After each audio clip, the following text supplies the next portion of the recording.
মাননীয় প্রধানমন্ত্রীকে বলবো, ঢাকার বাইরে আপনি রাত্রি যাপন করবেন না, আপনাকে গুলি করে মারা হবে।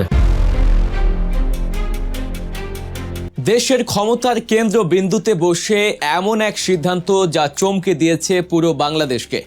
একদিকে নিজের মায়ের নামে থাকা স্থাপনার নাম বাতিল করে এক নজিরবিহীন দৃষ্টান্ত স্থাপন, অন্যদিকে যে সেনাবাহিনীর কিছু বিপদগামী সদস্যের হাতে পিতাকে হারাতে হয়েছিল, সেই সেনাবাহিনীর প্রতি কোনোরূপ প্রতিশোধ পরায়ণ না হয়ে তাদের সাথেই কাঁধে কাঁধ মিলিয়ে নতুন এক ইতিহাস রচনা।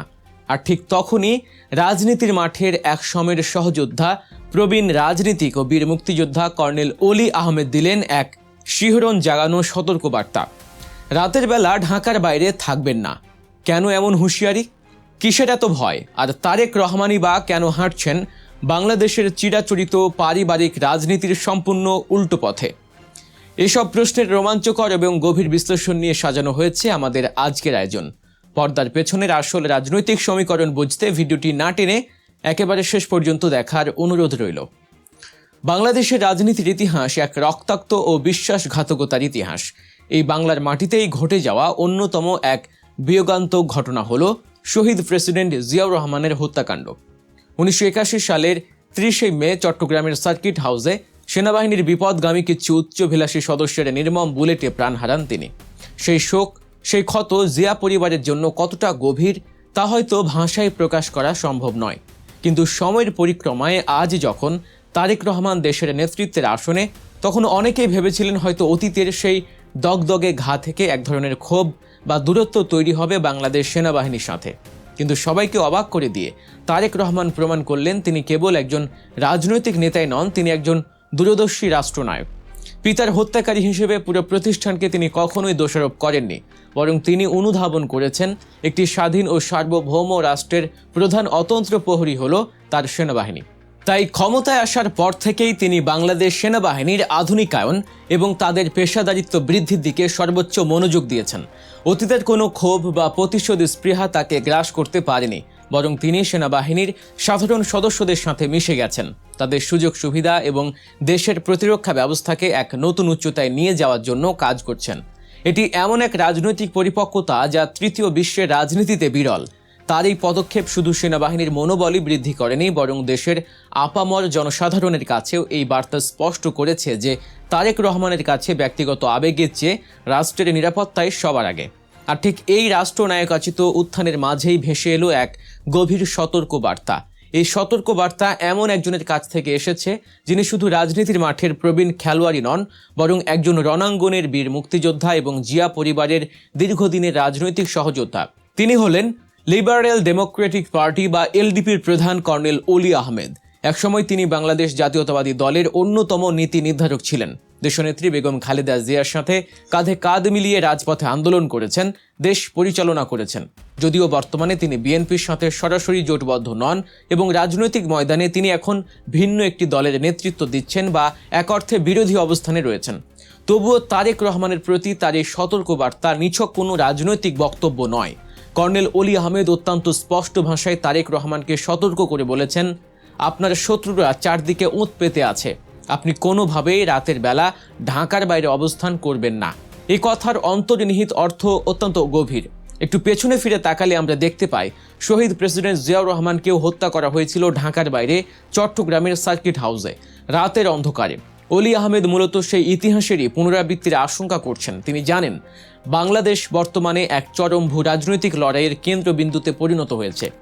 দেশি এবং বিদেশি ষড়যন্ত্রকারীরা যারা একটি শক্তিশালী এবং স্বাধীন বাংলাদেশের উত্থানকে ভয় পায়, তারা যে কোনো মূল্যে এই দেশের নেতৃত্বকে শূন্য করতে চাইবে। রাজনৈতিক ময়দানে কর্নেল অলি আহমেদ তারেক রহমানের সমালোচক হতে পারেন, ভিন্ন মতাদর্শের অনুসারী হতে পারেন, কিন্তু ব্যক্তিগত জীবনে এবং একজন দেশপ্রেমিক মুক্তিযোদ্ধা হিসেবে তিনি কখনোই চান না দেশের কোনো ক্ষতি হোক। তিনি জানেন তারেক রহমান বর্তমানে দেশের কোটি কোটি মানুষের আশার প্রতীক। তাকে টার্গেট করা মানে পুরো দেশের স্থিতিশীলতাকে নষ্ট করে দেয়া। তাই রাজনৈতিক বিভেদ ভুলে সম্পূর্ণ দেশপ্রেম এবং এক ধরনের পিতৃসুলভ ভালোবাসা থেকেই তিনি এই কঠিন হুঁশিয়ারি দিয়েছেন। এটি প্রমাণ করে যে রাজনীতির ঊর্ধ্বে উঠেও দেশের স্বার্থে কিছু মানুষ এখনও সঠিক কথাটি বলতে পিছপা হন না। তারেক রহমানের চারপাশে যে অদৃশ্য শত্রুর বলয় তৈরি হয়েছে, বিশেষ করে বিদেশি চক্রান্ত এবং দলের ভেতরে ঘাপটি মেরে থাকা ষড়যন্ত্রকারীরা, তাদের বিষয়ে এই সতর্কবার্তা এক অশনি সংকেত। ভিডিওর এই পর্যায়ে এসে আমরা আলোচনা করব তারেক রহমানের এমন এক যুগান্তকারী সিদ্ধান্ত নিয়ে, যা বাংলাদেশের গত কয়েক দশকের রাজনৈতিক সংস্কৃতিকে রীতিমতো এক ধাক্কায় বদলে দিয়েছে। আমরা সবাই জানি বাংলাদেশের রাজনীতি মানেই হলো ব্যক্তিকেন্দ্রিকতা এবং পরিবারতন্ত্রের চরম এক চর্চা। যখন যে দল ক্ষমতায় আসে তখন সারা দেশের রাস্তাঘাট, স্কুল, কলেজ, বিশ্ববিদ্যালয়, ব্রিজ, এমনকি কালভার্টের নামও সেই দলের নেতার পরিবারের সদস্যের নামে রাখা হয়। স্থাবকতা এবং চাটুকারিতার এক জঘন্য প্রতিযোগিতায় মেতে ওঠে নেতাকর্মীরা। কিন্তু তারেক রহমান প্রধানমন্ত্রী হিসেবে দায়িত্ব নেওয়ার পরই যেন এক জাদুকরি কাঠির ছোঁয়ায় এই পুরনো সিস্টেমকে ভেঙে চুরমার করে দিয়েছেন। সম্প্রতি তিনি অত্যন্ত কঠোর একটি সিদ্ধান্ত গ্রহণ করেছেন, যা রাজনৈতিক বিশ্লেষকদেরও হতবাক করেছে। তারেক রহমান নির্দেশ দিয়েছেন যে তার মা এবং সাবেক প্রধানমন্ত্রী দেশনেত্রী বেগম খালেদা জিয়ার নামে প্রস্তাবিত সকল স্কুল বা অন্যান্য সরকারি বেসরকারি স্থাপনার নাম বাতিল করতে হবে। শুধু তাই নয়, তার পরিবার বা তাকে নিয়ে রচিত স্তূপমূলক যে বইগুলো বিভিন্ন স্তরে ছড়িয়ে দেওয়া হচ্ছিল বা পাঠ্য তালিকায় অন্তর্ভুক্ত করার চেষ্টা চলছিল, তিনি সেগুলোও বাতিল করার নির্দেশ দিয়েছেন। কেন তিনি এমনটা করলেন? কারণ তারেক রহমান খুব ভালো করেই জানেন, জোর করে বা চাটুকারিতার মাধ্যমে মানুষের মনে জায়গা পাওয়া যায় না। তিনি চান একটি প্রকৃত গণতান্ত্রিক রাষ্ট্র ব্যবস্থা কায়েম করতে, যেখানে কোনো ব্যক্তি বা পরিবার রাষ্ট্রের চেয়ে বড় হবে না। তিনি তার নিজ দলের অতি উৎসাহী নেতাকর্মীদের এই বার্তা স্পষ্ট করে দিয়েছেন যে তোষামোদী রাজনীতি আর বাংলাদেশে চলবে না। বেগম খালেদা জিয়া এদেশের মানুষের জন্য যে ত্যাগ স্বীকার করেছেন, বছরের পর বছর যে আপোষহীন সংগ্রাম করেছেন, তা দেশের মানুষের হৃদয়ে লেখা আছে। এর জন্য কোনো স্কুলের সাইনবোর্ড বা সরকারি বইয়ের প্রচ্ছদের প্রয়োজন নেই।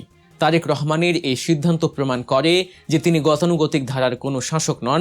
তিনি অতীত থেকে শিক্ষা নিয়েছেন এবং ভবিষ্যৎ বাংলাদেশের জন্য এক নতুন রূপরেখা তৈরি করছেন। তিনি এমন এক বাংলাদেশ করতে চান যেখানে কোনো একক পরিবারের বন্দনা হবে না, বরং বন্দনা হবে রাষ্ট্রের, বন্দনা হবে সাধারণ জনগণের। তার এই সিদ্ধান্ত যেমন একদিকে বিরোধী দলগুলোর জন্য এক বিশাল রাজনৈতিক চ্যালেঞ্জ ছুড়ে দিয়েছে, অন্যদিকে দেশের সাধারণ মানুষের মনে তার প্রতি এক বিপুল আস্থার সৃষ্টি করেছে। পরিশেষে বলা যায়, তারেক রহমান বর্তমানে এক অত্যন্ত কণ্টকাকীর্ণ পথে হাঁটছেন। একদিকে তাকে সামলাতে হচ্ছে দেশি বিদেশি গভীর ষড়যন্ত্র, যার ইঙ্গিত খোদ কর্নেল অলি আহমেদ দিয়েছেন। অন্যদিকে তাকে লড়তে হচ্ছে দীর্ঘদিনের পচে যাওয়া রাজনৈতিক সংস্কৃতির বিরুদ্ধে, পরিবারতন্ত্রের বিরুদ্ধে। পিতার হত্যাকারী প্রতিষ্ঠানের প্রতি প্রতিশোধ না নিয়ে তাদের বুকে টেনে নেয়া এবং নিজ মায়ের নামে স্থাপনার নাম বাতিল করা, এই দুটি ঘটনায় প্রমাণ করে যে তারেক রহমান এখন এক সম্পূর্ণ ভিন্ন উচ্চতার রাষ্ট্রনায়ক। তার এই যাত্রা যদি সফল হয়, তবে বাংলাদেশ হয়তো সত্যি সত্যি এক নতুন রাজনৈতিক যুগে প্রবেশ করবে। তবে ষড়যন্ত্রের জাল ছিঁড়ে তিনি কতদূর এগোতে পারবেন তা সময়ই বলে দেবে। আজকের এই বিশ্লেষণ আপনাদের কেমন লাগলো তা অবশ্যই কমেন্ট করে জানাবেন। বাংলাদেশের রাজনীতির এমন সব অজানা অধ্যায়, গভীর বিশ্লেষণ এবং সত্যের পেছনের সত্য জানতে আমাদের চ্যানেল গল্প নিউজ সাবস্ক্রাইব করে বেল আইকনটি চেপে দিন। ভিডিওটি ভালো লাগলে লাইক ও শেয়ার করতে ভুলবেন না। ধন্যবাদ সবাইকে। ভালো থাকবেন, দেশের পক্ষে থাকবেন।